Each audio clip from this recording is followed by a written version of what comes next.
The hearing.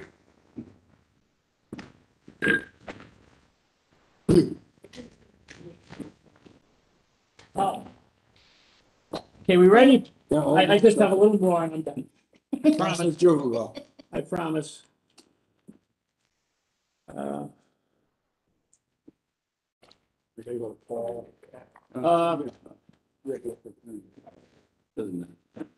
In the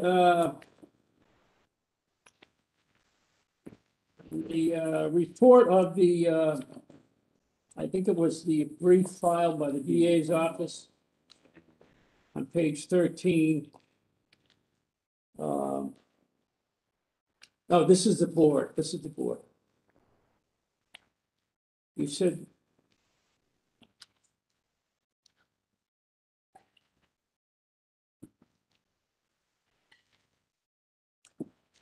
Okay. So one other thing on the Burger King incident. There was a witness in the police report, a Miss Pires, P-I-R-E-S. And she was a witness to what happened at the Burger King. She says that while at the Burger King, she observed at some point in time one of the Brockton guys holding a gun. So that would have been you. No, there were several people. What she seen, I don't know who she did. She could have seen me running back to the car. Well, there's no evidence that anybody else ever had a gun, No, other than you and, from my understanding, there was other testimony, and again, it's been a while back. Again, she could have seen me, but there was other testimony. well, there's no dispute, you had a gun at the Burger King. You took it out. She says, I saw the guy, one of the Brockton guys, you're a Brockton guy, holding a gun. There's no other evidence anybody else was holding a gun. Mr. Juvenile, if I may, just briefly, that's where, again, going back to the trial when they get into Brockton, New Bedford, there's young people out there. Yeah, I know, And there Tim. was young people Timmy. on the other side that had, there's some Tim. testament, there was weapons, and I'm not saying they didn't have a gun. No. Obviously, he had a gun at Burger King. The only evidence that I see is they had weapons, baseball bats, chains, tire irons. No one ever said anybody else had a gun. Well, I guess what my point was, when we go back into that Brockton guy, New Bedford guy, getting into, the Brockton car, New Bedford car. It's No, more no. about, individuals. No. Now, if he said the guy who had on the black shirt had the gun. No. He had a gun there. No. We'll admit that. No. He had a gun, and maybe it was that. Look at, we're at the Burger King. He took the gun out. Agreed. This witness, Mr. Perez, stated that he observed at some point in time one of the Brockton guys holding a gun. Who else would be a Brockton guy holding a gun? Who knows? What's a Brockton Oh, guy? come on. Stop. And I understand that, Stop. Mr. Juvenile, honestly, I Okay, respectfully, let me go on. respectfully, he did have his gun out at Burger King. Look, there is no doubt in my mind, the only guns that have been in this case are the two guns, one by Reese and one by Mr. Koonce. Okay, he took the gun out of Burger King. Agreed. This guy is telling the cops he saw a guy with a gun at Burger King. It's him. There's nobody else. Most likely was, yeah. This person was cocking the gun. You were trying to cock the gun. Am I wrong? No, you're correct. So far. And pointing it at someone. No, that definitely, This, what? definitely was not. So this guy's lying. If you look at a couple of the statements, there were No. three reports. No. There were three reports. Wait a of minute, the gun. wait a minute. This guy's lying in your opinion. Absolutely not. 'Cause that's not me who he's referring to. That Okay. that pointed at anybody. Because that's not. So there's another guy in the scene at Burger King that pulls a gun out and it jams. And there's some other guy doing that too. No. Come on, stop I it, can't. I stop never it. pointed the gun at anybody. Never pointed the gun at I'm Burger King. telling you what he's saying to the police. That doesn't make it true. It doesn't make it true. That doesn't make it true. I never pointed my gun. There was never testimony that I ever pointed my gun. No, that's not true. The unknown person tried to fire the weapon. Mr. Perez believed that it jammed and would not fire. Absolutely. Absolutely. So he's right about the jamming. He's Absolutely. right about the gun. But when it comes to pointing it, he's wrong on that. Never pointed at anybody and I never tried to fire anybody. That's the first that I've heard of that testimony. I don't think that, I'm sorry, Mr. Chairman, that was ever testified to. It doesn't matter whether it's no, I testified, Tim, understand. we're not at a trial here. I'm reading from a police report.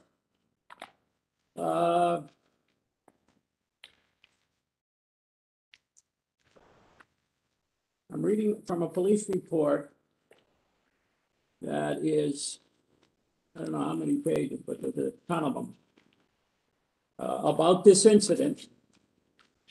There's like 35-page police report of everybody they interviewed. And it's a state police report. They are taking statements from people. Maybe those people didn't get called. I don't know whether they did, and I don't care.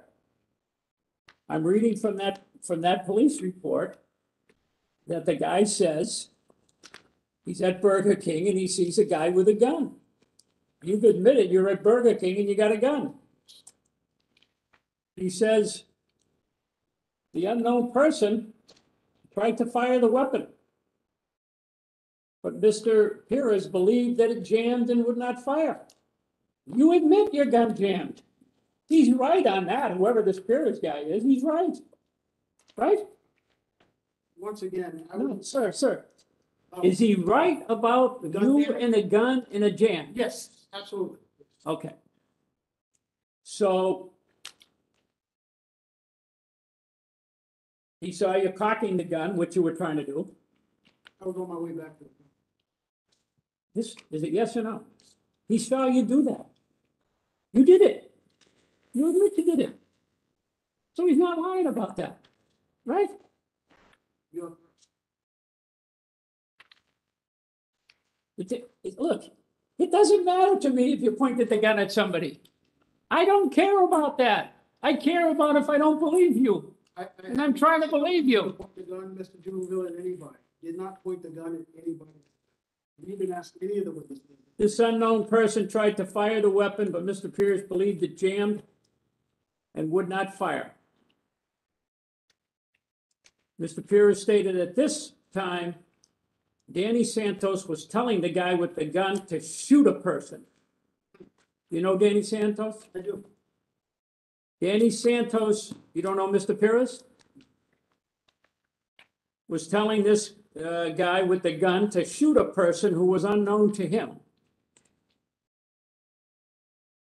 So you will at least give me that he is talking, I know you don't agree with everything, but he's talking about you. No. Nobody told me to shoot anybody, so. No, I don't know- whoa, I don't know where this- whoa.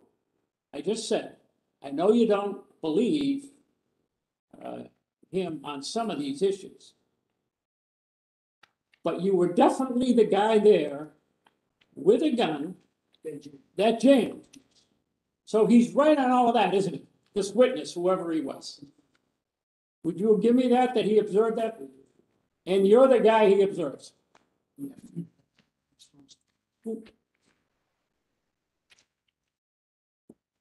I'm having trouble here. I did When not- you say, wait, whoa, stop that. Just answer the question. Stop. Okay. Listen, when you say, I assume so, I don't believe that. You were the only guy that was observed at Burger King with a gun, right? You don't know him, he probably doesn't know you, but he saw a guy with a gun. That's you. There's no question, is there? You told us earlier you had the gun out. You're trying to cock the gun. He's right on that. It jammed. He's right on that.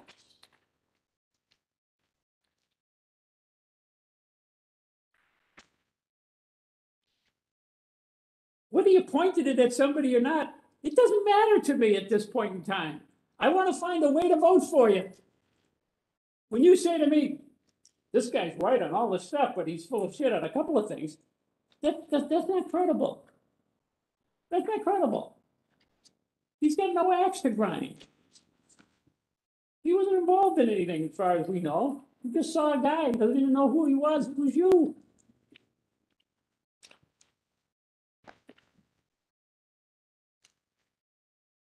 And you know Danny Santos, he evidently knows him too. Not, and he says Danny was telling you, the guy with the gun, which is you, to shoot somebody, shoot a person who was unknown to him. He said, evidently, he said, I don't know who he was telling him to shoot, but he said to shoot somebody. Did Danny Santos say that to you? So the guy's making that up. Shoot anybody, nobody. Well, let's assume he did. You didn't do it anyway. I have no reason coming here to say that that did not happen. Well, If Santos approached me and said, Look. shoot somebody, I would have said that. look. You're fighting me on this witness about it could have been someone else. I'm assuming this. Come on. I'm just telling you that that testimony is not correct. I'm not gonna admit to something that is absolutely not true. My gun jammed, I told you how it happened. No, but at first, when I read you, even what he said in the beginning, you said, oh, that wasn't me What do you mean? with the gun. You said to me a few minutes ago. He's at Burger King, at some point in time, you saw one of the Brockton guys holding a gun. You go, well, I don't know. I don't know you're like fighting me on that. You were fighting me on it. Like you may have not been the guy with the gun. So I apologize. It's 100% in my mind certain that this guy saw what he saw. He wouldn't have all these facts right that you agreed with and be wrong on some other facts.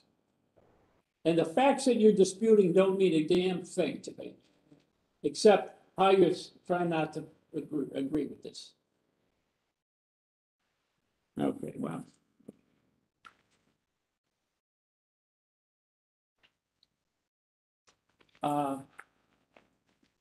Okay, so as I said, you got a wonderful record in jail.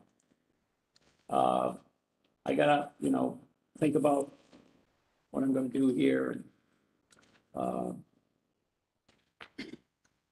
I've just given my philosophy on murder cases. I believe the United States, the state of Massachusetts should be like every major country on earth. If people get found guilty of murder, they do no more than 25 years. I don't believe we should have life sentences. Okay? I don't believe I think people should get paroled at 25 years. We don't do that, but that's my own philosophy. So you've done 30 years. In my view, you shouldn't have done more than 25. Even if you killed them intentionally, you shouldn't do more than 25, in my view. We're the only country that does that, I think, major country. And we lock people up all over. We got more people in jail than any country that ever existed on earth. And more than half of them are minority people. And you know why that is? Why there's so many people in jail? Because the Supreme Court of the United States, except for the year 1953 to 1969, when Earl Warren was the chief judge of the court. And you heard of the Miranda decision, Miranda rights. Well, the Warren court did all that stuff. They were very pro-defendant with rights. They did the exclusionary rule that the cops screw up and find evidence, they can't use it against you because they violated some certain thing. Only for that period of time, 16 years, did the Supreme Court of the United States ever give rights to defendants. Every court before that and every court up until now has done nothing but chip away at the rights of individuals in this country. So that police now can stop anybody anytime they want because the Supreme Court said that. They said you can stop and frisk anybody if you suspect there's a weapon. Well, what is that? How many times do we hear, well, I saw a bulge in the pocket, so I searched it. And there's some drugs in the back pocket. It's good evidence. So in Massachusetts, we have a little higher standard because of our court, but the Supreme Court of the United States has taken rights away from every citizen of this country. Not only did they do that, they have made it so hard to challenge the police in a civil suit. It's almost impossible to sue police and get away with it. And there's a case in California, I don't know, 15 years ago, that said, in fact, you cannot, they have immunity. Police have immunity, prosecutors have immunity, judges have immunity. And when you have immunity, you can do whatever you want. Can't be punished for it. So, to me, we can blame the Supreme Court of the United States for the way police approach our citizens in this Commonwealth and in the United States. So I think that's a travesty of justice, as my colleague used the term. But as far as you, I'm going to consider everything. I thank you for your testimony, and my little bit of philosophy may help you as far as something, but that's it. Thank you very much, Mr. Chair. Thank you. Thank you very much. Next, we'll hear from Councilor DiPaolo. My only suggestion, some of these answers, I get the sense too, you're trying to fight some of us. There's no need to. I mean, you don't have to be so combative. It's just my opinion. But Councilor DiPaolo. Thank you, Mr. Chairman. Good evening, Mr. Koonce. Good evening, Howard. So I first want to acknowledge that decisions you made caused hurt, right? And the Santos family continues to suffer. I can't imagine that. I'm really grateful, maybe not as much as you, I'm really grateful to the governor to have made the decision to bring you here before the governor's council. I think Governor Baker showed a lot of courage doing it, right? And I wish it happened more often, but it's been decades, right? So there's no doubt that past governors, past administrations, politics has been one of the calculations beyond just the merits of the case. So I'm really grateful to the governor to have made this courageous decision. Council Kennedy and I visited you in correctional facilities. We heard your story. We had a chance to ask you questions. And I don't want to speak for my colleague, but for me, you know, I was there because I believe in commutations. I believe they're underused. I believe in rehabilitation. I believe in incentivizing self-improvement, right? And so because I believe in those things, and because of the system we have, where governors are hesitant to take this extraordinary step, the weight of the world is going to be on your shoulders in this situation, right? Your example, what happens if this commutation goes through, and then the next steps, right? If this happens and something goes wrong, it's going to be an easy lever for anyone who wants to say, see, it doesn't work. These politicians are letting people out and it's causing mayhem. I don't want that to happen. I don't think it's going to happen. What am I going to see if I check in with you in a year? And I hope I can, because this is important. What am I going to see? Is Mr. Koonce going to be up? So that's a good question, and thank you for asking it. You're most likely going to see people, but you're going to see. Excuse me, if you want to take off your mask, no problem.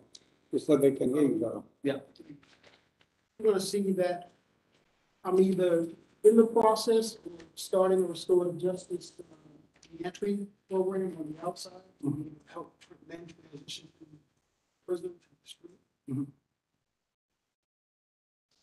You're going to see me involved in getting mentors and possibly come up to the prison beforehand, before guys transition to parole or going home. Bringing them to the visitor, trying to bridge the gap with families, certain bridges that are burned in the household, and mentors can, come up and see the guys. and see what the needs are in their household. So I'm gonna be dealing with reentry. There's a huge need for reentry. That obviously needs to be received. They come to the door and they don't have support. They don't have the circles that they can come to on the street to be able to do what restorative justice work, because restorative justice works. You know, so I want to try to set up that reentry circle where now men that are out on the street can come and counsel these guys, or at least sit in a circle with them and tell them about. Obviously, restorative justice practitioners on the street. This is the work that I want to do. This is the work that I want.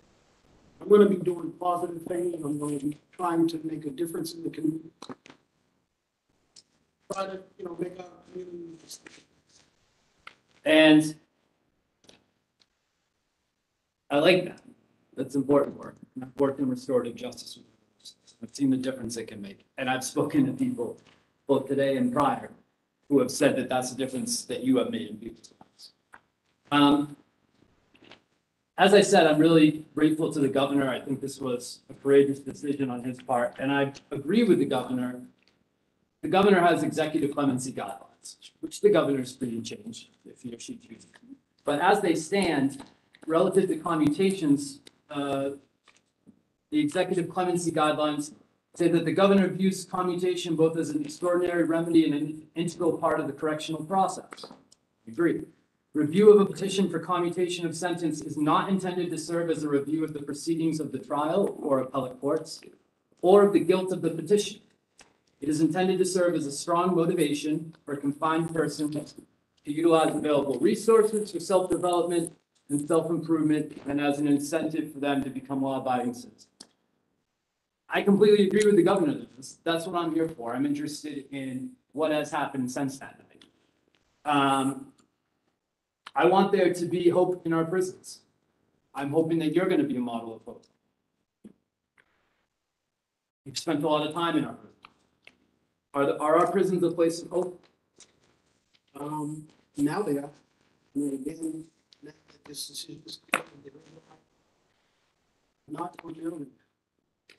It's because we heard today about things tangential to your case, access to mental health care in our prisons, practices that are perhaps punitive rather than practical, that maybe don't really target the outcomes we're hoping for.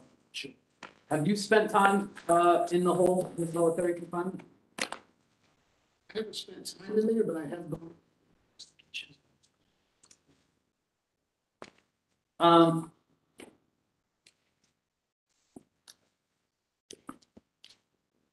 I did some quick math. So today, the latest numbers say that the Commonwealth spends about $90,000 per year per incarcerated individual. Obviously, it's been lower in the past. So for round numbers here, 30 years, I chose 70,000 as an average. So that's a little more than $2 million that the Commonwealth has spent to keep you locked up. A year from now, anyone who looks, or anyone I talk to after I've checked in with you, are they going to feel that that was a good investment? 70,000. I'm sorry, the $2 million that would have accumulated over the course of your incarceration. Why not? Why do you think so?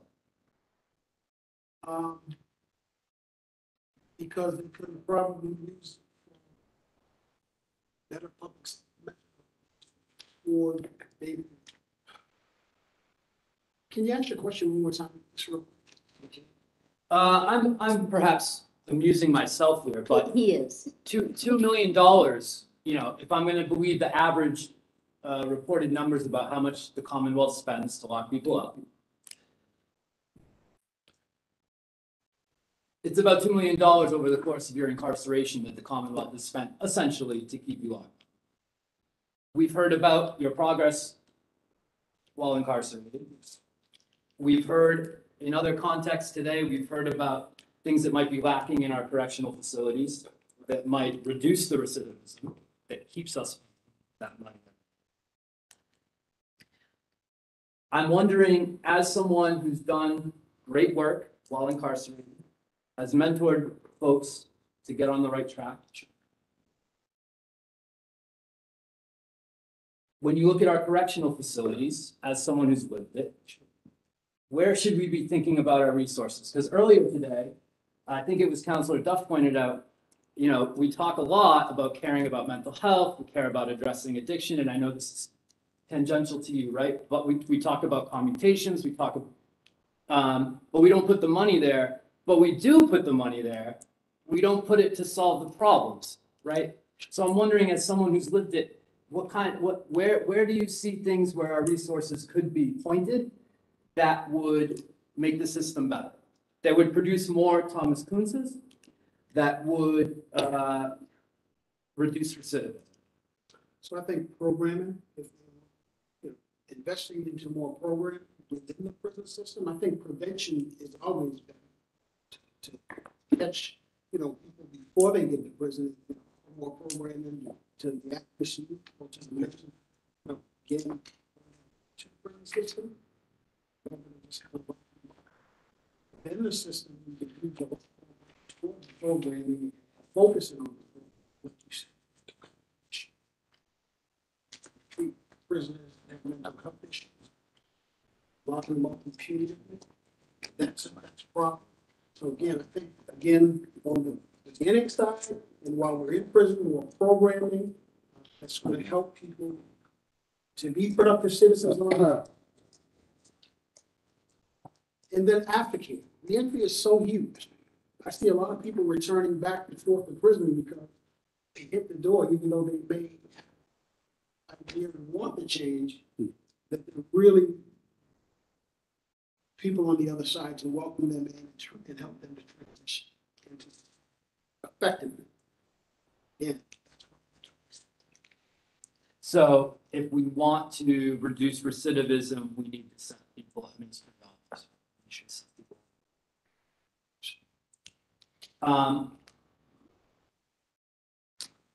As I said, we've had a chance to meet. We've sat through today. We've reviewed your parole board hearing. I feel very confident that the governor has moved. Not only am I proud of the governor and his decision, but I think that he chose an individual who exemplifies the self-improvement, self-growth, the things that we hope our corrections facilities are creating. I think there's tremendous pressure on you when this goes forward to be that model, right? From meeting you, from talking with you, I believe that you can be that model. And I hope that this is the beginning of a system that is looking at this process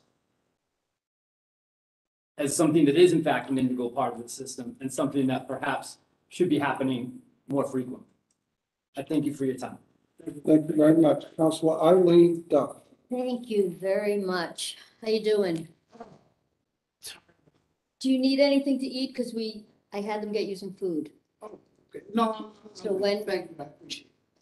You know, I don't want it to get too cold. No, good. I'm gonna ask you some questions. I'm gonna try not to rehash your crime too much. Sure.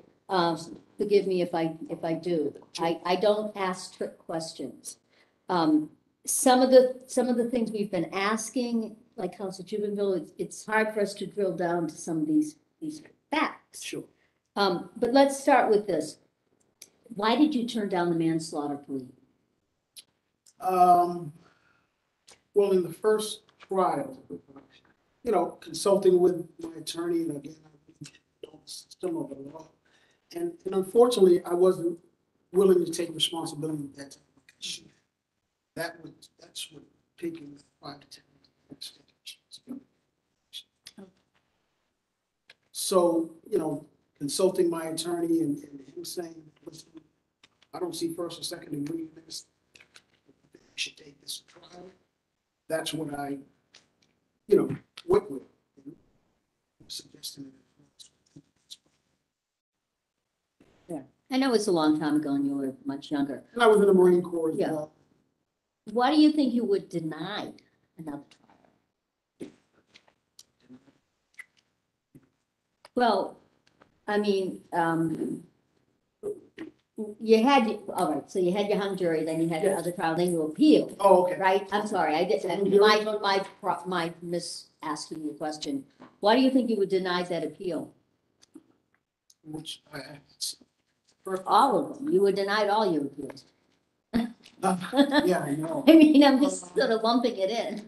Again, I'm not a legal analyst and I'm not, you mean the legal aspect of why? Well, just know, you know, not to be cheeky, but you've had 30 years to think about this, right? Yes. And I know you think about it all the time. Why I was in it? Yeah, and so I'm sure you've thought about, because you wouldn't even be sitting here if you didn't think about it all the time. Sure. You haven't gotten yourself into any of these programs. Sure. So have you ever had any thoughts about, why did they? Your first trial was, what was it, 12, most of them voted to acquit and then 2 were Yeah. undecided? I mean, do you have any thought? And you might not. I'm not trying to trick you. Do you have any ideas on this? I was so hopeful on my first appeal and I really felt that they was gonna see, circumstances of my case and kind of hoping they would do that and Yeah. then they denied me. I really didn't know why they had denied me. I really kind of didn't understand it. Again, the legal aspects of why they denied Yeah. what they wrote, I'm not quite sure. Okay, Jim. Okay, are you before us asking for time served or for second-degree murder? As far as I know, second degree. Okay, okay. And what makes your petition more worthy than other petitions? So I feel like in the 30 years that I've been incarcerated, the fact that I started very early in my incarceration, murder sentence, not knowing about this process or even looking at any of it, I decided to better myself and do the work. And as I said, starting at Walpole in 1992, initially got involved in the college program, coming up to Norfolk, immediately wanted to see the band. Programming, Metropolitan, and I just really wanted to make a difference in my life, and I wanted to make a difference in my journey, program education. The work that I've done in Second Thoughts, I think you heard from some of the men today. And listen, I'm not a one-man show. I had a team and people assisting me, so I'm humbled that you would say, I have a team. Again, I assisted that team, and I'm glad that men's lives have changed. And they can write back and say, listen, you've changed my life, and I'm Russ today, and I'm against it. So I think that I've impacted lives by the work that I do. I'm not the same 20-year-old that, pulled the trigger, that made some very bad decisions. I'm not that person. Grown, I've matured. I've come to understand my emotional traumas and my issues. Worked on those through healing through Pastor Don, as he spoke about. Worked on them through restorative justice, victim offender education. As Pastor Don talked about. I've done a lot of work in 30 years, and now I can be an asset in society, and I can make the world a safer place. Now taking skills and all that I've learned, now taking it into the community to help, some of the men that are out there today that may be struggling, and have, that need these reentry circles coming, to help people coming out. I just think that in 30 years, I've made some exceptional strides.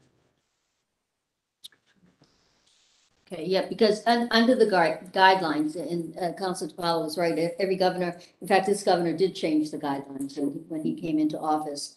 Commutations given to someone who is considered worthy of exceptional remedy. That's exactly what the statute says. So I want to go back to the timeline a little bit. Your original application was in 2010, denied. Your second was in 2014, second application? August 6th, 2014. 2010 was not denied. I had it. Oh, you had a hearing, but you were denied the commutation. Yes. I'm sorry, that's what I mean. Sure. Yeah. And then you filed for a commutation 4 years later, in 2014. And between 2014 And did you have, when was your hearing? I mean, this is a tremendous amount of time to have lapsed. This is what I'm drilling down to. Like, you were just in limbo? Did you have any time to update your paperwork from 214 to now? Oh, I mean, it absolutely. looks like you sure did, Oh, absolutely. but, so when did you find out you were gonna did you get a hearing in 220? October 27, 220. That's what I thought. Okay, so in 220, you got a hearing. Yes, you waited 6 years for that. Yes. And then, you waited 2 more years for a decision? No, I got the decision in 3 months later. So you got your hearing in 220, okay. And then you got the decision in From the advisory board appointment. right, from the parole board. So for 2 years, you've been in limbo? A year. Last January. About a year. So in a year, you've been in limbo. That's not as bad as some of the things we hear. But it's pretty bad, in my opinion. I I don't know how much internet or homework you get to do on these things, but I'm not a big fan of how this parole board works. And this is part of the reason why we leave people hanging out there. Your original trial prosecutor, John Moses, clearly had a change of heart. From, what was your trial in 1992? Yes. And the DA Quinn was on today, amplifying that a little bit, of almost speaking for someone who's no longer with us. How much do you believe that structural racism played in your charge or your prosecution? I mean, this was 1992. Sure. And do you understand? I know you're a very exceptionally bright man, but we as a country have dramatically, and even people on this council, frankly, have dramatically shifted in the last couple of years, where we have literally watched mostly Black men be murdered live on television, and then sometimes people get acquitted. It's starting to shift a little bit. But in 1992, no one was having this conversation. I mean, we just weren't. And it's not a blame game, it's a fact. But have you're a Black man. Everything you've described, all your paperwork and everything, your mom moved, came from a really good family. Always trying to, the American dream, trying to give you a better life, trying to get you into a safer neighborhood, trying to do better things. So that's where I'm coming from, going back in time to 1992. So, you're going back to 1991 through trial? Well, yeah, because in 1992 so you were charged way back when the crime was committed or happened. You were charged, and then you were prosecuted, and the trial was 92. Yes. So back then, how much do you think or believe or feel, these are all slightly different words that mean the same thing, that structural racism played in this? Well, I look at the 2 trials, reflected a little bit on it. The first trial, I had my Marine Corps dress blues on as I went to trial. And I believe that the jury can look at that.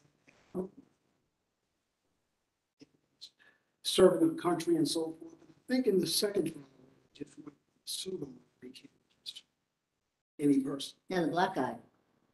I wasn't. Yeah, so, yeah. Say it. So, I believe that played a big role. I kind of think back to Mr. Moses.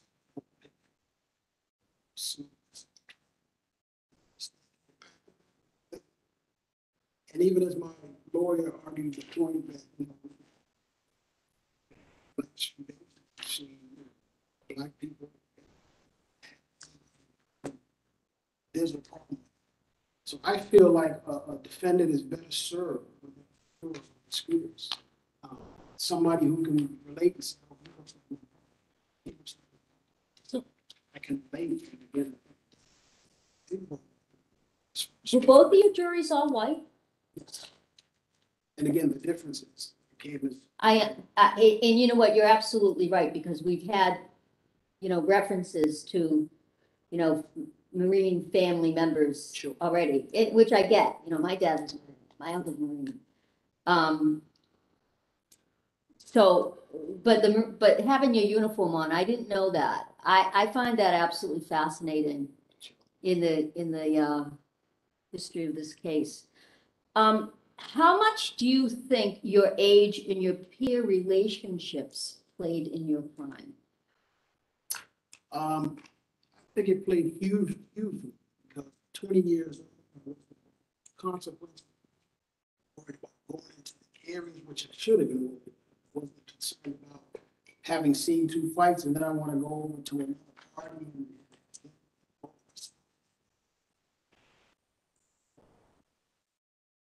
I think, 20 years old, it was just youthful. It was youthful. Age plays a huge role. And as I understand the brain science, fully developed. So I can see why that 20-year-old went into areas where he shouldn't have been. Again, a young man is dead. No. 4 choices in that. Would you connect that same thing onto peer relationships? I mean, some of the folks who were out with that? Sure, absolutely. Wanting to be like, appeasing others, going places where I normally wouldn't have went just because of peer pressure. Yeah. You Or want to be one of the guys. Yeah. You want to do what the guys are doing. You're home for break, you want to hang out with the guys. look back over the choices that I made for years. Well, no disrespect to any of the fellows here, but you've said 2 things that are just seem to be, a common thread in our world, is that you're a young man out looking for girls, makes perfect sense. But I don't know why so many fellas have this obsession with guns and the power. I really know what you're talking about. I spent a lot of my life living in inner cities. I didn't grow up in the inner city. Well, I feel like I did grow up in the inner city. That's when I grew up. But I was raised, in a nice little suburb. But yeah, I understand the obsession with meeting the girls, but also, and you also knew the cue when the ladies rolled the window up, Sure. Yes, something was wrong. something was up, something was wrong. Someone was playing, and you weren't sure what they were playing, but you knew they were playing.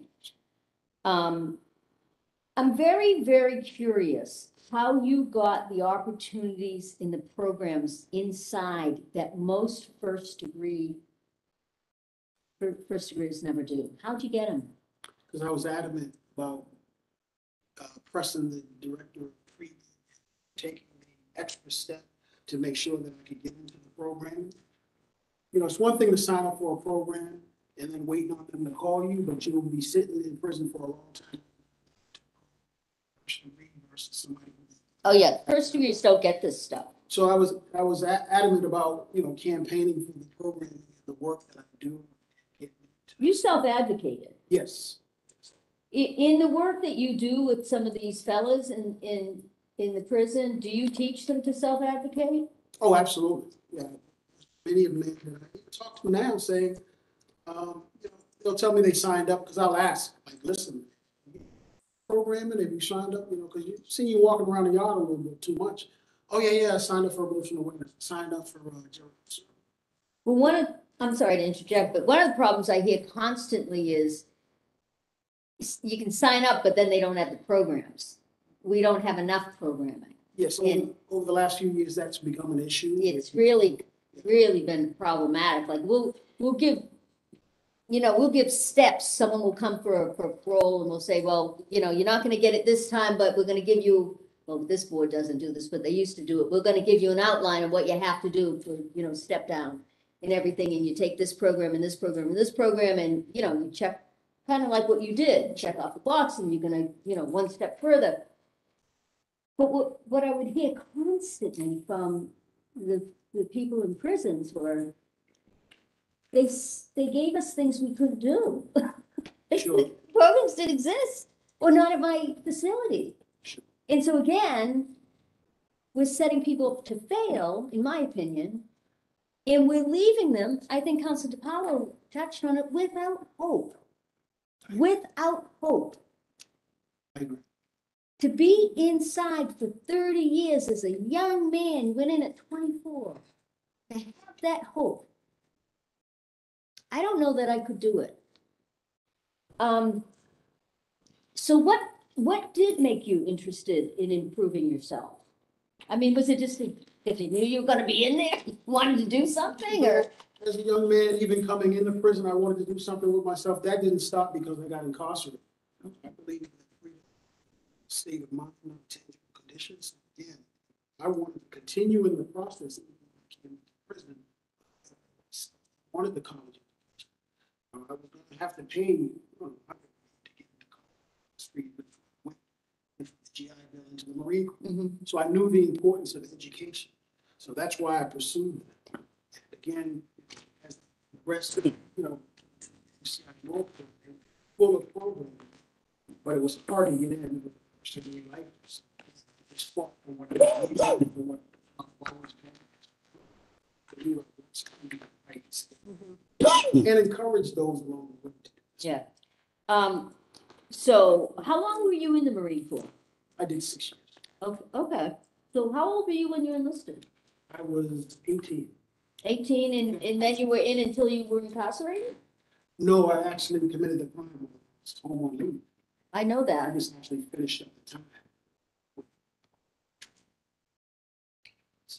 Between the first and second. Right, but you were still, because you were, I want to get the, I'm trying to get the timeline. That surprised me. I'm trying to get the timeline clear in my head. So you went in at what, you said 18? 85. Went in at 8, so you're 21 when the crime got committed. 20. And then there were 4 more years Yes. before you actually went to trial and they put you in prison. That's good. And during those 4 years, you were a Marine. Yes. And where were you stationed? They stationed me over in South Weymouth. Okay, So they would give me, jobs. yeah. So they accommodated. Yes, they did.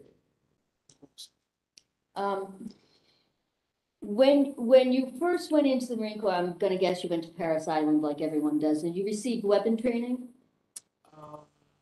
Not at Paris. Well, infantry training. In the Marine Corps, did Yeah. you receive weapon training? Absolutely. And what type of weapons did they train you with? The M16. Mhm. The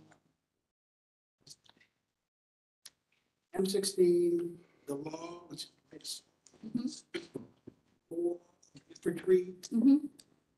you know, Infantry wep- weapons, weapons. yeah, automatic weapons that you're going out into combat and you can Sure. kill. grenades, right. etc. You weren't really shooting pistols? No. Okay, so we were actually, were we at war during part of this time? I mean, Yes. believe me. and they never offered you an opportunity to serve overseas. The judge never occurred, it's fascinating to me. Okay. Now, I don't want to go in and beat you up the way Jubenville just did, but, your actions the night of the crime are a complete contradiction to your Marine training. Do you agree? How did you get an honorable discharge after killing a civilian? As I stated, they allowed me to go over to South Weymouth and completed my time in the Marine Corps prior to the second. Mhm.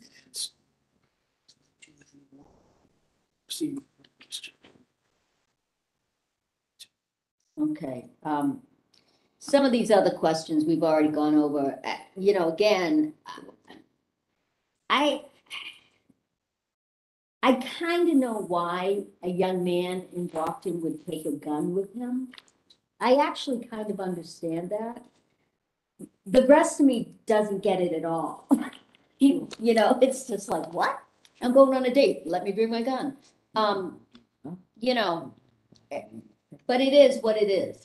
You were a young kid, you had a gun, for whatever reason, the thing, and I think Council Jubenville brought up that really doesn't make any sense to me, that I really have a hard time justifying and I'm not gonna ask you to try to rectify it. Again, I'm just stating my opinion right now, is why on earth, since you guys were going, and you said an Eddie Murphy movie, why on earth you were taking a 22 caliber gun to go see an Eddie Murphy movie, which was probably a comedy and probably lighthearted, and you guys probably thought was, go see the movie, we'll go to a bar, we'll have a couple of beers and meet some girls, and maybe someone gets lucky, and then we go home and I ship back out to Bremerton, is that where you were? Sure. In 3 days, that's my guess, I could be wrong. These friends that you were with that night, and I, again, apologize because we've been gone over this a lot. Most of these were, Reese was someone that you knew well, you grew up with, you hung out with. The guys that you were hanging with that night, that you showed up to meet up with, you knew them for a long time, they're old friends? Well, Or I guess, acquaintances, because we all have a lot, I know a lot of people, I know a lot of people, and in high school, I knew a lot of people. I didn't have a lot of what I would consider friends. I had a lot of acquaintances, She didn't tell you, he's fine. you know? So, I'm not trying to trick you, I'm just curious. sure. Kevin and Ann have been to church together, Mm-hmm. and it's, Yeah, like this guy behind you, he's a friend. yes. And, James Reese, I bet, and Ishu, so, again, just friends that were hanging out and Yeah. they received me when I came home from. Yeah, you gave him a call when you came home, they were that kind of guys. You weren't calling them up from Washington probably saying what's going on, Exactly.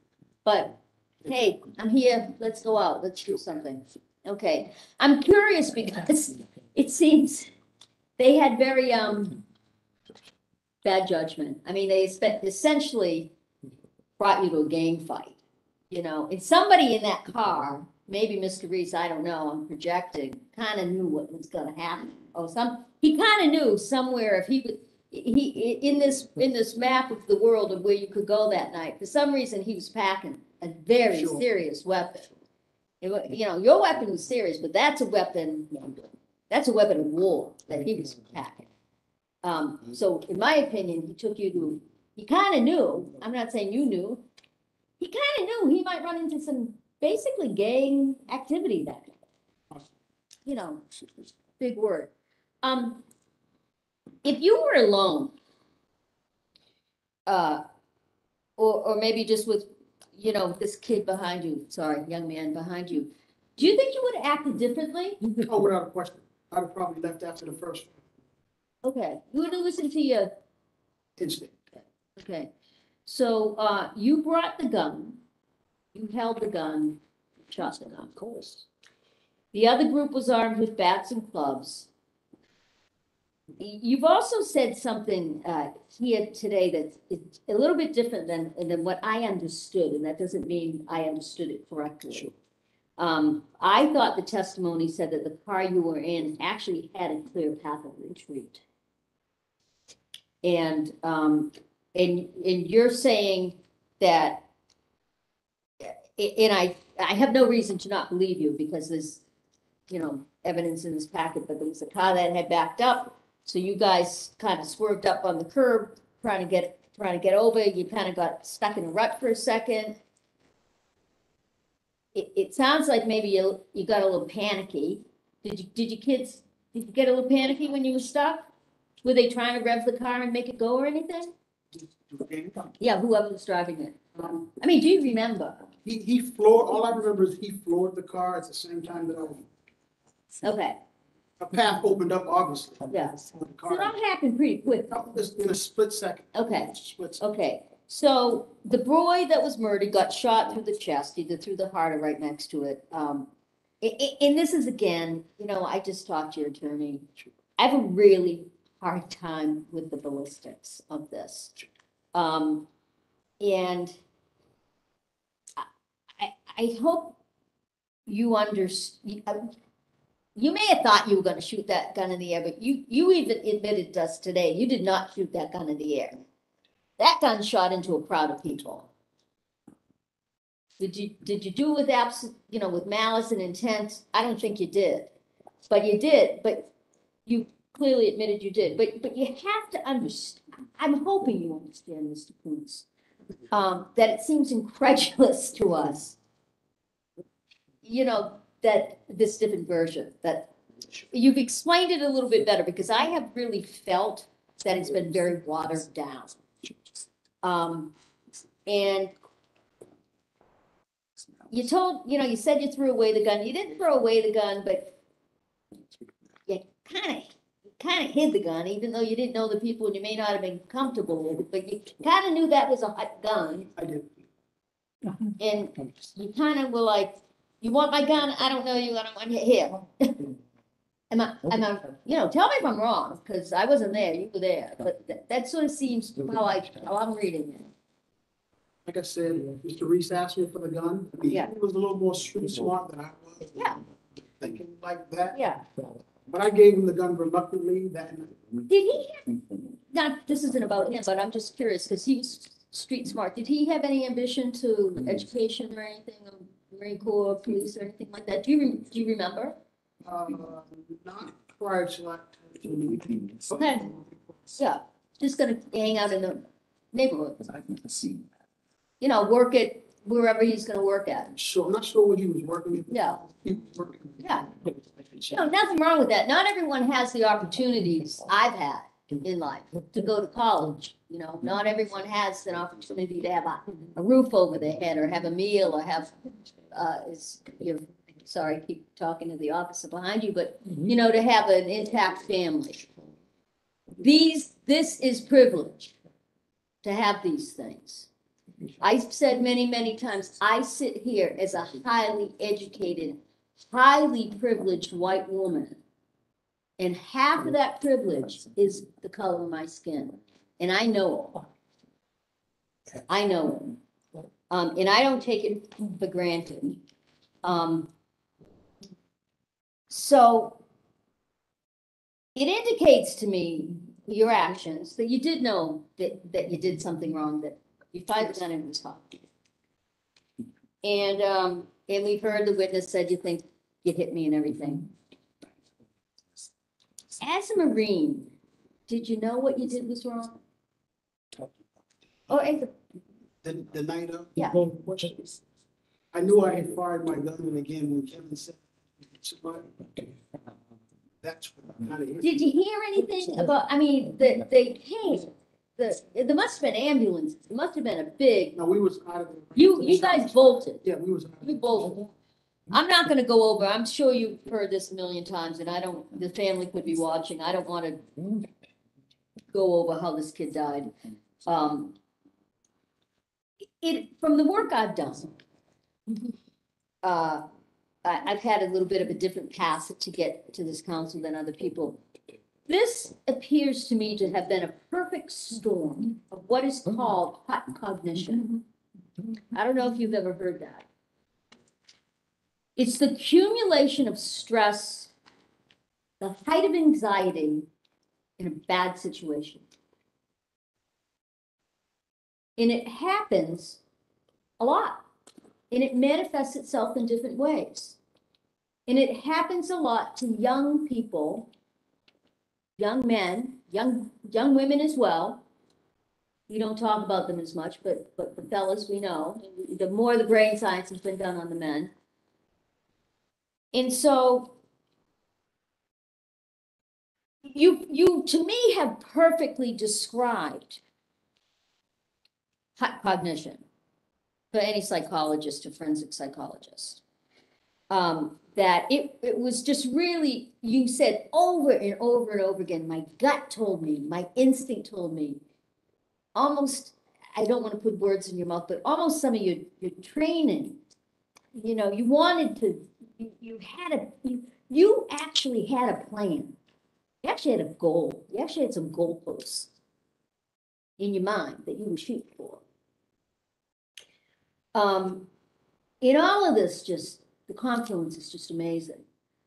It doesn't mean you didn't do it, and it, you live with that, right? We never live with it. So we have to take into account the man that you are here today, and the self-work that you've done, And yet we also have to take into account the immeasurable grief that the victim's family has been through and feels. And if based on that alone, you would get out. Do you agree? I agree. Okay. How much weight should we put on their opinion? I think we should. Still grieving, they lost their son. This is why we're here today. Yeah.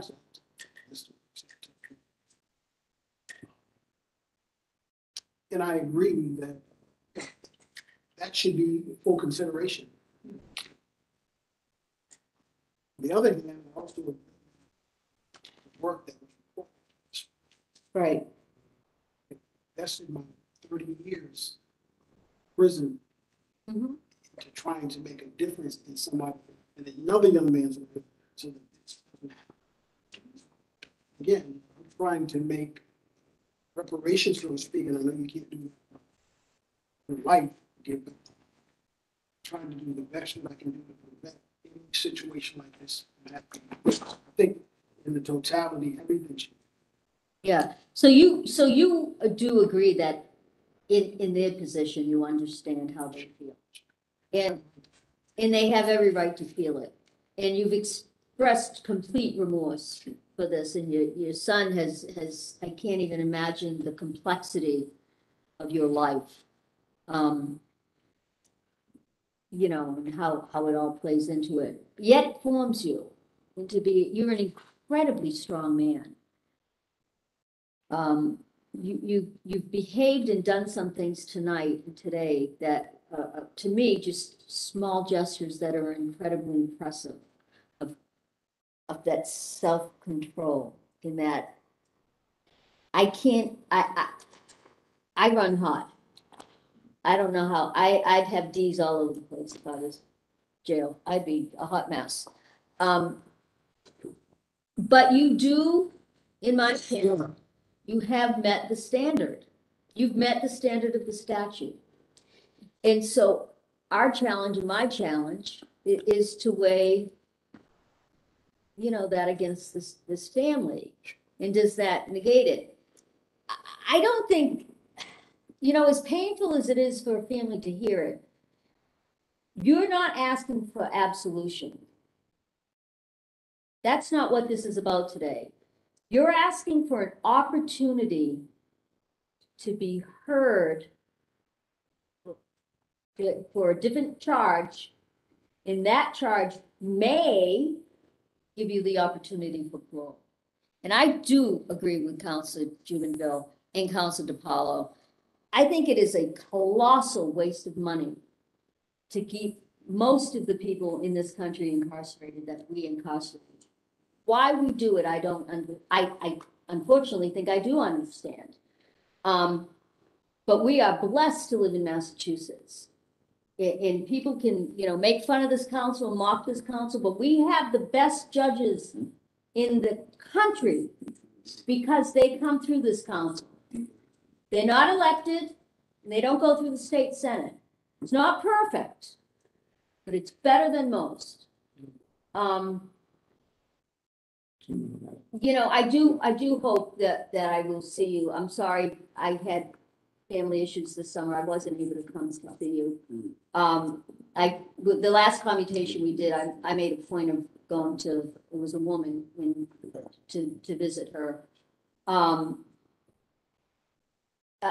Yeah, I'm not gonna belabor this anymore. I will say though, I hope, you know, I know this is getting some press and I know people are listening and I hope legislators and people who control the money, because we don't, are listening.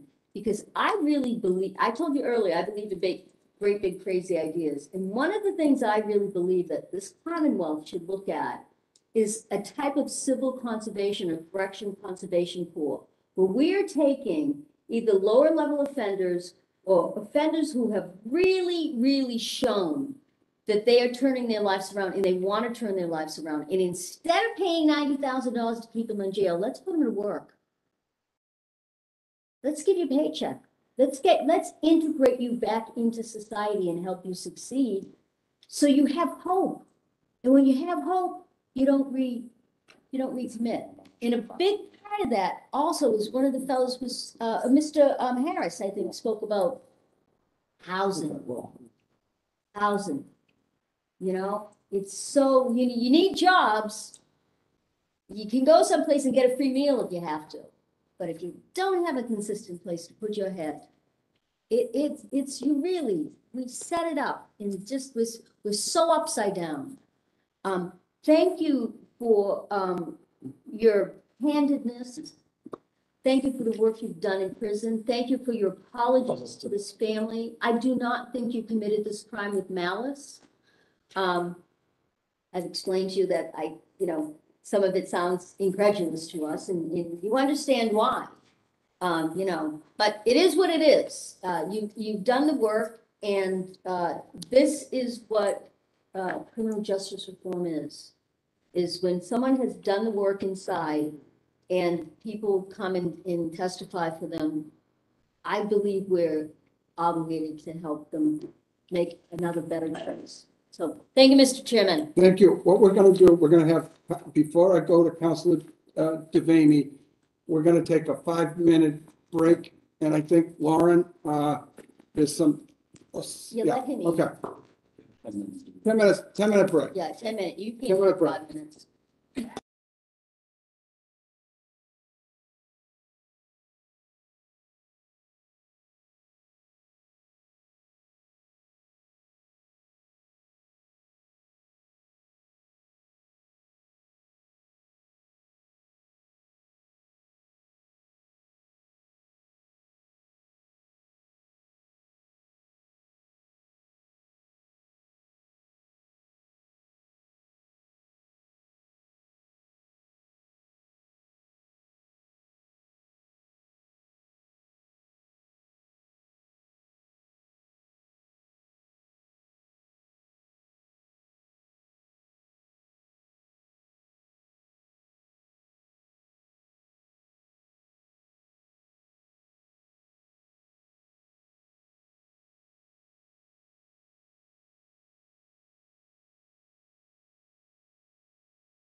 Petito Delvane. Thank you.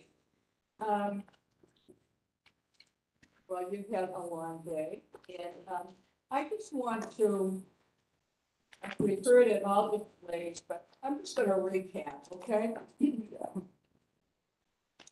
let me start to recap. So on August 1st, 1987, Bristol Superior Court indicted you, the murder of Koonce. Okay? Now, on March 26, 1990, Bristol Superior Court, they had a trial. It was a mistrial. There were two who would not vote to have the slaughter.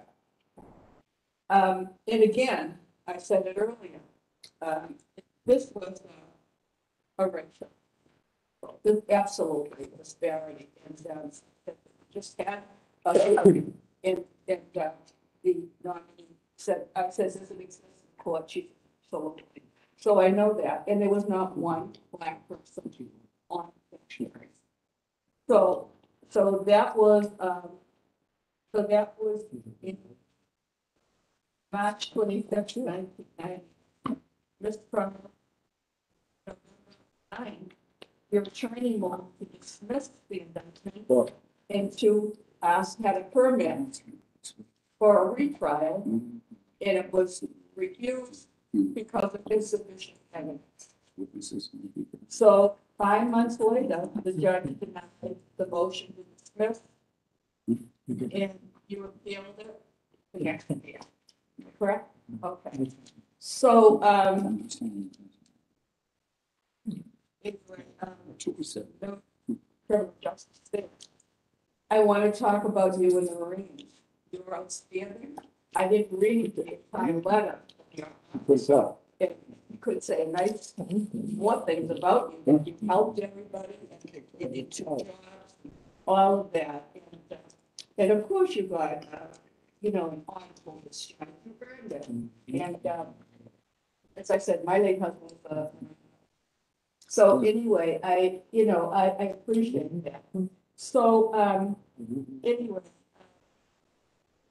so many people have supported you and stood by you, and it's just amazing. And so, I don't want to retry, but I do want to go back. So you were going to go to the, first of all, thank you for all the time you gave me. It probably 2 hours, and got to know all about you, and you mean so much to me. I really appreciate it. So, you planned to go to the movies that night with your friends. That was initially what was planned. But it turned out to be a nightmare. When 2 groups were fighting, you attempted to stop it. You were the second car, and you were the passenger. So you put down the window, and you, as you said, you shot in the sky. Okay. And you are quoted later that you couldn't understand how a single shot was meant to be a warning shot and would strike Mr. Sanders' chest. That's a quote. Now, recently, there were criminals in a department store, and they were shooting. And a mother was with her daughter in the dressing room. And in their culture, they have the Sweet 15 party, the girls 15, who's trying on a dress for their party. And the bullet through the dressing room and killed her, and she died in the mother's. So I'm learning that you might shoot this way, but you don't. So I think that was, this whole thing is based on that to me is a tragic accident. And I believe you didn't know that you did it. And when your friend was arrested, you went with your mother to make sure that he didn't get the blame for what you did. Okay, so took the life of a 20-year-old. So you have gone through quite. Now, the thing is, I don't want to retry your case. But correct me if I'm wrong. Did you lie by saying that you threw the gun because you were afraid? You were so nervous? Tell me about that. Yeah, I was in the Marine Corps and certainly scared of, repercussions.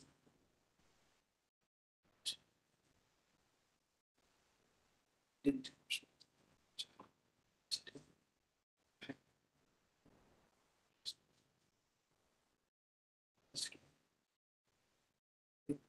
Did you think that was a good thing to say, that it would get you off the hook? What was the, did you, looking back, you were young, what did you Again. It's really something that I said. no rhyme or reason?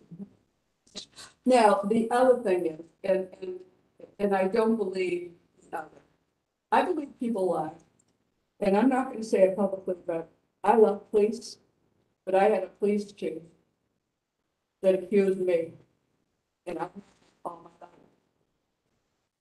And people do lie, and we know all of them aren't good. They killed some black people who were just running, so we know that, but, in private, I'll tell you about that. But I know people lie, people in high places lie too.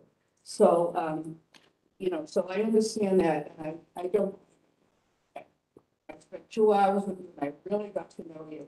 Because I said, I read everything, 3 or 4 in the morning, I read nights reading, so that when I saw you, I was prepared to know everything about you. And I remember you lit up and said, you read it? So, that's very important to me. This is your life, you've gone through so much, and I think of your son was only a month old, and having said that, I do want to read, it's just an excerpt that I have from his letter, and, he probably was 20. Thomas, were you 20 in October 2013? I'm just guessing, does that? 2013, yeah, that was good. Math wasn't my best friend. Anyway, this is the excerpt. Giving up is something my father has never done. He has never given up on himself, and furthermore, has never given up on me. My father takes full accountability for his actions that night, and that is something that resonates deep within me. To witness the remorse my father feels, and to see it channeled into a positive energy and put into the many organizations and programs he contributes his efforts towards, is very powerful thing. My father's resilience and motivation is something that drives me to do. Part of my reason I am pursuing my undergraduate degree from Boston University, because I know my father was at that same university prison, regardless of his circumstances. From behind his confined prison walls, my father has provided me with real life examples, demonstrating the power of moral character, accountability, positivity, and responsibility. Can't get better than that.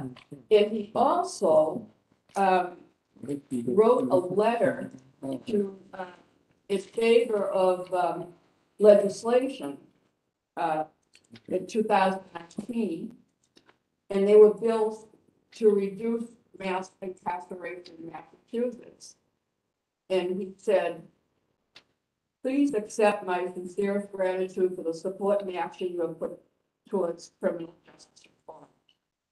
I would strongly like to urge you to consider my father, Thomas E. Koonce, as a highly ideal candidate for the legislation filed. 51 days after I was born, my father was wrongly convicted of a sentence of life without a chance of parole. This was after a prior missed trial of the same case. I am now 27 years old, And every birthday serves as a reminder of the length of my father's incarceration. Within this folder, you will find a pamphlet that explains my father's case in what depth. It divulges the district attorney's testimony stating that the evidence in the case, quote, did not support a first-degree murder. At a young age, I learned that my father inspired me to earn a degree. In May 2015, I graduated from Boston. And would not have been able to accomplish this without my father's mentorship. If my father were released from MCI Norfolk, it would grant him the ability and means to inspire and coach many others in the same way. His accomplishments and excellent behavior since his incarceration 27 years ago serve to prove this. On behalf of the children and families of the wrongly convicted, thank you for your commitment to legislation and to end life without parole sentences. Now, you know, to me, again, it's an accidental tragedy. And the tragedy is cost the life of it. I think it comes time, and I just hope and pray, you know, that would be a. And as I said, I looked for the names. They're judges now, and they said they agreed. It just wasn't. But to me, and I said it, and you have proved it, you can't go back and live what the might have been. Because there's people that do that. And if you do, you use all your energy out left today. Have to have but today, and you've done that. And now, I want to ask you, you've had all these programs, thousands of people have benefited, but what has been the most rewarding for you out of these decades? Yeah, or whatever. Restorative justice, identification, we're really gonna chance to. That's all I've done. 34 weeks. Literally changing. It had to be so discouraging Yeah. to be only convicted. And then saying you have insufficient evidence to have another trial. And every time it would come out, there would be a black person there. And I think even going back at that time, it was worse than it is now. So, what has kept you positive to pursue freedom? How What has kept me positive to pursue freedom? What's kept me positive? Faith. Faith has kept me. For the fact that I have pursued freedom, I guess,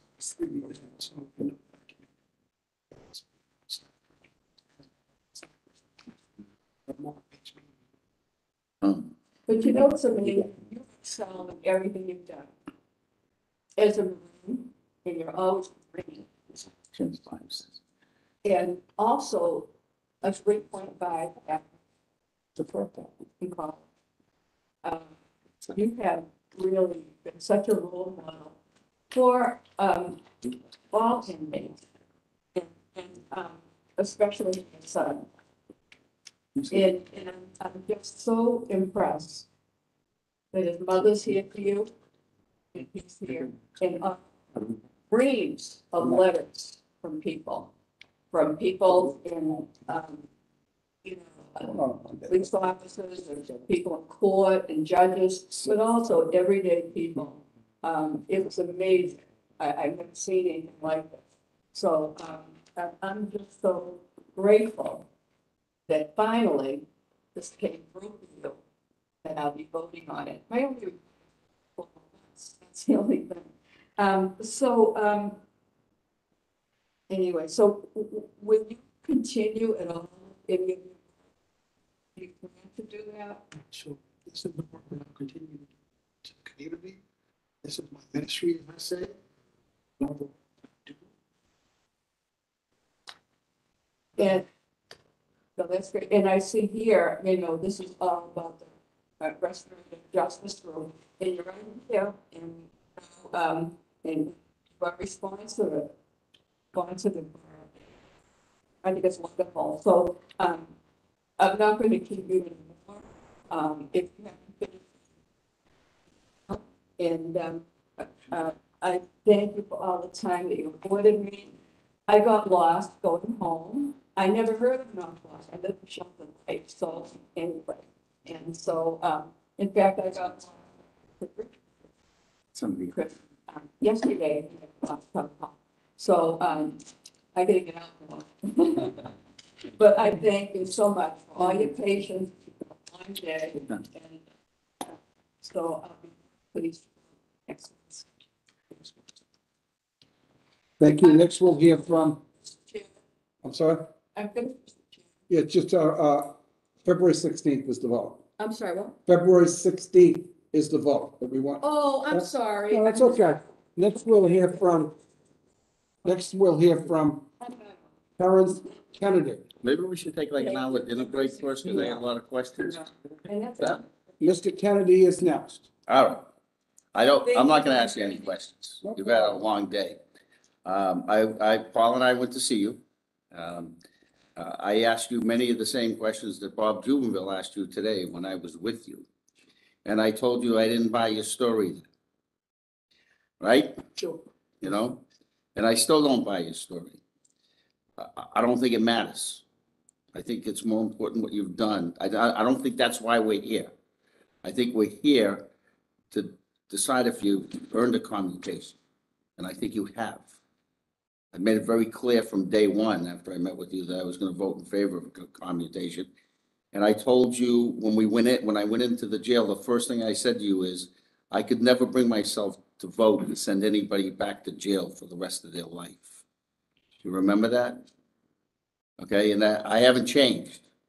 I can't imagine anybody sitting in this chair in front of me on a first-degree murder who has done enough to get here where I would vote against them.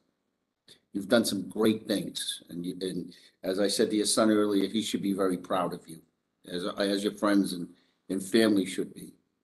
You know, one of your witnesses made a comment that, you know, a person is in here for what they did, not for who they are. And I think that really spoke volumes. I think it said a lot, and it says a lot about you. You know, you had one really horrible day in your life where something really horrible happened, and you paid dearly for it. But I think you've paid enough. When this comes up on February 16th, I will be voting for your commutation. And I'm going to leave you with this thought as you go back to jail tonight, which is where you're going. You only need 4 votes in this council with the lieutenant governor to get a commutation. So I think the likelihood of your sentence being commuted as you leave here tonight is pretty damn strong. And I think you should go back tonight and sleep well. Because I think that's what, I know you had a long, tough day. We all did. We're not usually here this late.